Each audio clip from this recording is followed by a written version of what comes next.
Okay, chapter 42 of the book of Genesis, we get to see what's the next step as this great famine is happening in the land. Egypt has stored up 7 years of plenty. Now they're supplying the whole world with food. Let's go on and see what happens here. So Jacob sends his sons to buy grain in Egypt. So this is Jacob. Remember, he is up by the Canaanites, more modern day Israel. And they're feeling the effects of the famine. They didn't get the word from God, store up your food storage, basically, or maybe they ran out or something. We don't have a story to say that Jacob was told to store up food. Basically, he probably was in general, but they probably ran out or ran into troubles. So now they've got to go to Egypt to buy this food. So he's going to send some of his sons down to buy it. And so those sons, they bow down before Joseph. He makes harsh accusations against them, imprisons Simeon, sends them back for Benjamin. So a lot of people think this is just dues, basically, against him. Maybe, I think probably Joseph kind of enjoyed what he was doing to his brothers a little bit, but I don't think it was necessarily trying to be malicious against them, but trying to find a way to convince them to get their dad to come, move the whole family over here, basically. So if you ever wondered why, like in the story of Moses, why were the children of Israel in Egypt? What happened with that? This is the chapter that's going to explain why the Israelites were in Egypt, okay? So verse 1, now when Jacob saw that there was corn in Egypt, Jacob said unto his sons, why do ye look one upon another? And he said, behold, I have heard that there is corn in Egypt. Get you down thither and buy for us from thence, that we may live and not die. And Joseph's 10 brethren went out to buy corn in Egypt. You got to remember, there were 12 brothers. Joseph's gone, so there's 11, but only 10 came. So verse 4, but Benjamin, Joseph's brother, Jacob sent not with his brethren, for he said, lest peradventure mischief befall him. He's probably looking at this going, last time I sent Joseph with the brothers, Joseph didn't come back. I'm not willing to lose Benjamin, because Joseph and Benjamin are the two sons that Jacob had by Rachel, the woman he loved the most, or originally, basically. So he doesn't want to lose Benjamin. So he's a little shy about letting Benjamin out of his sight. Incidentally, the word Benjamin actually means, Ben means son. Jamin means on the right or favored. The right side is the place of honor. Benjamin is a favorite son of Jacob, basically. So son on the right side, or son that is favored, is Benjamin. All right, so verse 5, the sons of Israel came to buy corn among those that came, for the famine was in the land of Canaan. And Joseph was the governor over the land, and he it was that sold to all the people of the land. And Joseph's brethren came, bowed down themselves before him with their faces to the earth.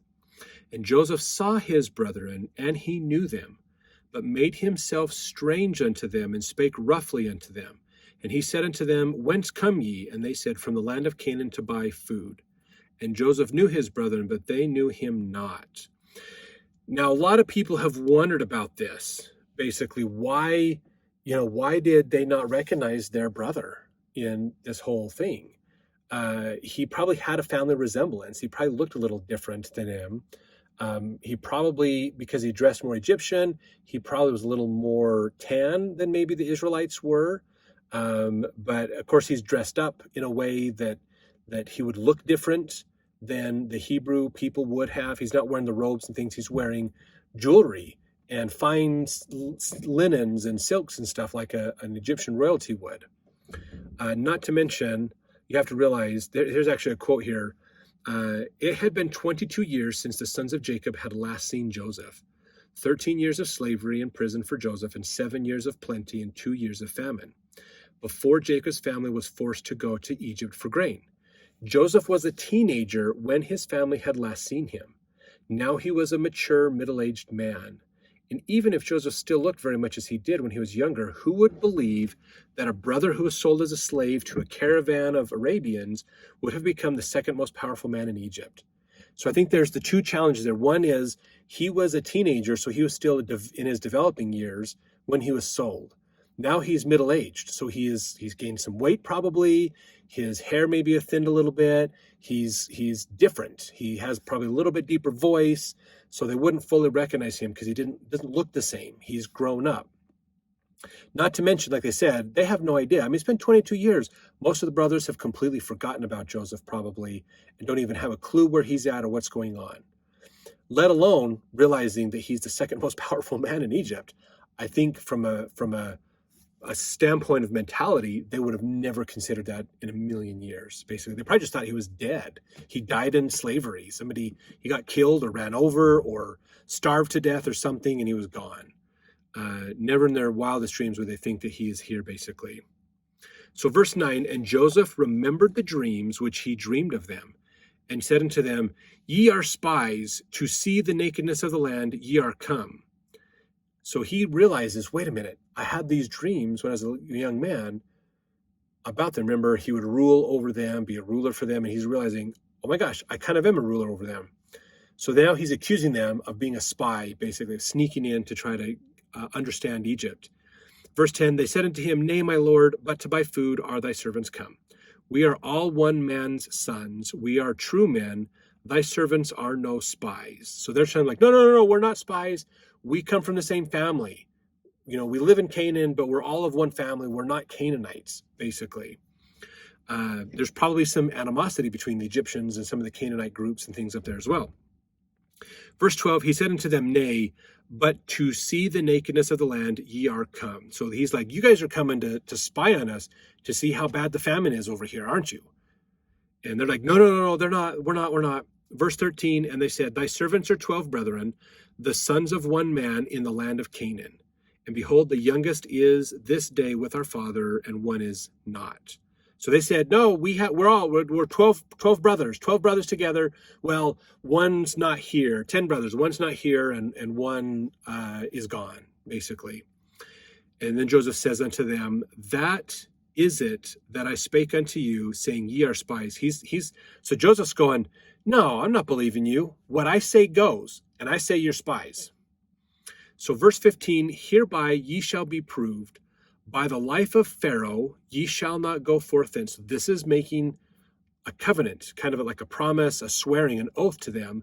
He's swearing by the life of Pharaoh, which is amazing. That's like, swearing by God or your own life is the only thing higher than swearing by the life of Pharaoh, okay, who is seen as a god or a son of God. Ye shall not go forth hence, except your youngest brother come hither. So Joseph knows, I have a little brother. Holy cow, I want him to come. No, you guys aren't going anywhere till your little brother comes, to prove that you have a little brother.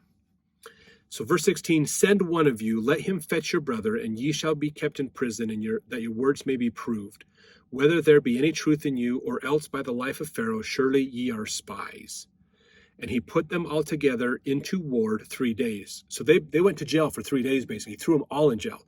So they've got time to discuss what's going on. And Joseph said, this is verse 18, Joseph said, on the third day, this do and live, for I fear God. So kind of saying, look, guys, you need to fulfill this, basically. If ye be true men, let one of your brethren be bound in the house of your prison, and go ye carry corn for the famine of your houses. But bring your youngest brother unto me, so shall your words be verified, and ye shall not die. And they did so. So they said, okay, we'll work with you on this. So verse 21, and they said one to another, we are verily guilty concerning our brother, in that we saw the anguish of his soul when he besought us, and we would not hear. Therefore, is this distress come upon us? So they're basically going, look, this is probably because we sold Joseph. We were mean to Joseph. We treated him bad. And this is our punishment. God is punishing us for this, basically. He was sold into Egypt, and now Egypt's not going to deal with us, basically. So verse 22, and Reuben, he was the oldest out of all of them, remember, answered them, saying, spake I not unto you, saying, do not sin against the child, and ye would not hear? Therefore, behold, also his blood is required. And they knew not that Joseph understood them, for he spake unto them by an interpreter. So we have to realize, okay, Joseph is speaking to them in Egyptian. They're speaking in their Hebrew tongue. And so Egyptians didn't know the Hebrew tongue very much. So he used an interpreter to talk to them, which added to this whole mystique that Joseph is not Hebrew. But because they realized he's Egyptian, not Hebrew, they're trying to negotiate and discuss themselves in Hebrew, basically. And so they think Joseph doesn't know what they're saying to each other, but he still knows Hebrew. So this is what's happening here. So now they're feeling sorry and guilty for what happened to Joseph, basically. They're like, this is our sin. This is our punishment for what happened. So verse 24, and he turned himself about from them and wept, and returned to them again and communed with them. And he took from them Simeon and bound him before their eyes. So he realizes, my brothers have finally realized what's going on. They've been worried about me. They still remember me. There's compassion in there. They're feeling guilty and stuff. Oh my gosh, this is, wow, this is my family. They did care. They actually did. And then he's realizing that it wasn't he probably thought all of his brothers were against him.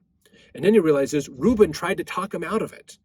Reuben was trying to help him. And he didn't realize it at the time because Reuben wasn't there when it all happened, remember? So not all of his brothers hated him. So then verse 20, so they bind Simeon, okay? He's one of the four oldest ones, remember? So he has Simeon taken and he binds him up, basically. So Simeon's now a prisoner of Egypt, basically. Verse 25, then Joseph commanded to fill their sacks with corn and to restore every man's money into his sack and to give them provision for the way, and thus he did unto them. So here's what's fascinating, okay? He gave him their corn and he gave him their money back, basically, gave him free corn. So verse 26, they laded their asses with the corn and departed then. So now they're leaving. Verse 27, as one of them opened his sack to give his ass provender in the inn, he espied his money, for behold, it was in his sack's mouth.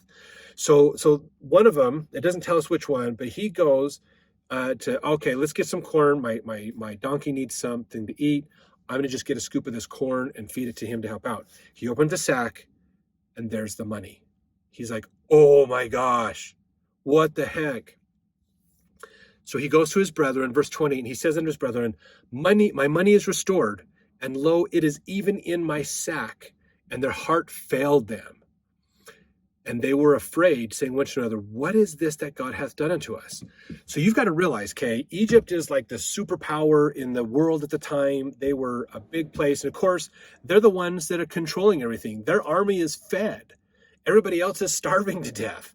So they have a major source of power. They just dealt with the governor of the land. The governor accused them of being a spy, of trying to sneak into Egypt to learn about him. They're trying like, no, officer, we're not spies.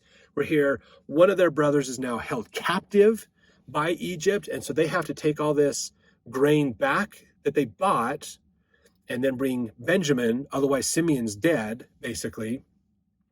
And now they open their sacks and it's full of their money. They're like, holy crap, Egypt is going to think we stole from them.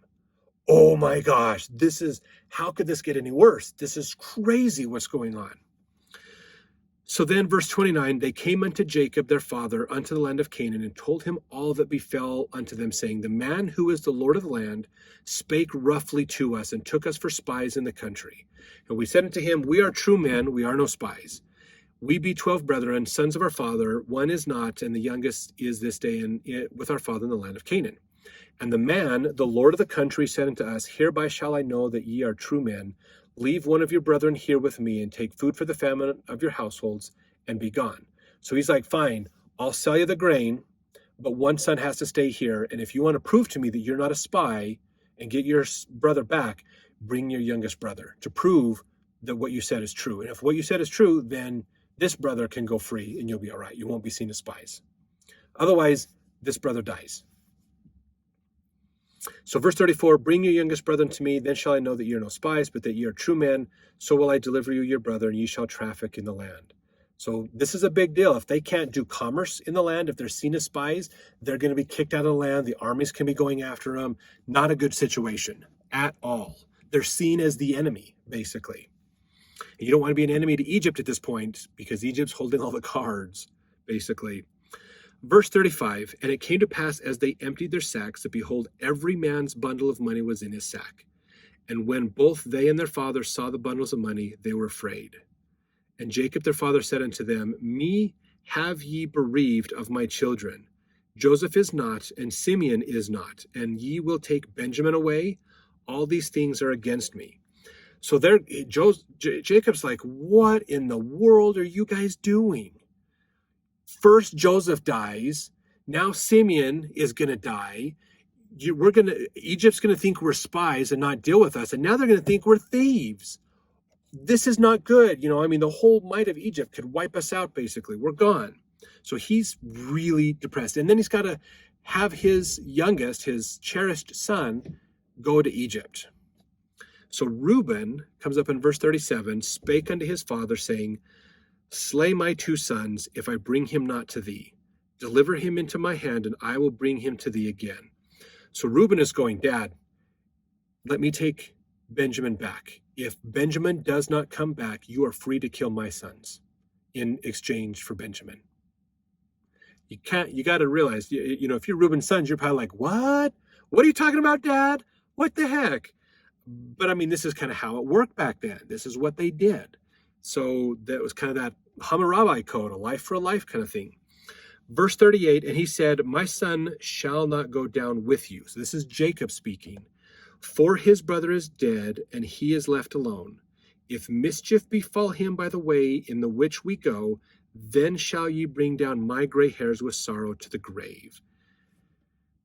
Jacob doesn't want Benjamin to go.